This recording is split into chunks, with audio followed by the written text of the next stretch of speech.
Қазақ тарихындағы деректердің көбі қалай сақталды?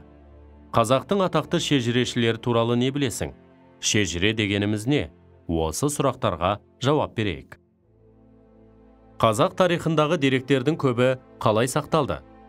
Тарих тек жазбаша түрде ғана емес, ауызша тарихи дәстүр түрінде де ұрпаққа жеткізілді. Жазбаша тарихнама өз бастауын ауызша шежіреден алады.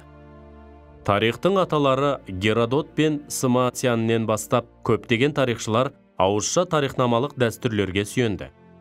Қазақ халқы ауызша тарихнаманы шежіре дәстүрі деп атайды. Қазақ тарихында тарихты жадында мықты сақтайтын Саққұлақ, Диханбай, Мақаш Әкім Бекмұхамедов, Шәкәрім Құдайбердіұлы, Мәшһүр Жүсіп Көпейұлы, Құрбанғали Халид, Нұржан Наушабаев, Мұхамеджан Тынышбаев, тағы басқасында керемет атақты шежіреші, шешендер болған. Атақты қазақ шежірешілер туралы не білесің?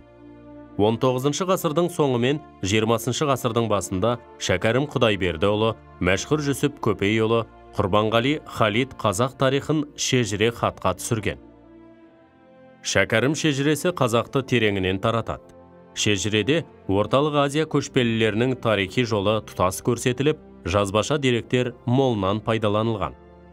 Мәшһүр Жүсіп қазақ тарихына қатысты деректерді және аңыз жырларды барынша мол жинаған шежіреші. Құрбанғали Халидұлы қазақ шежіресі көне заманнан бастау алатын құндылық екенін ерекше ескертеді. Сонымен бірге ол шығыс тарихшыларының дәстүріне сүйенеді. Шежіре дегеніміз не? Шежіреде халықтың шығу тегімен таралуы баяндалады. Жазушы Сәбит Мұқановтың берген анықтамасы бойынша, шежіреде кімдерден кімдер туып, қалай өрбігені баяндалып, ерте заманнан атадан балаға мирас болып келе жатқан ауызша деректер айтылады. Шежіре сөзі екі түрлі мағына береді. Бірінші, араб тілінде, ағаш бұтағы, тармақ.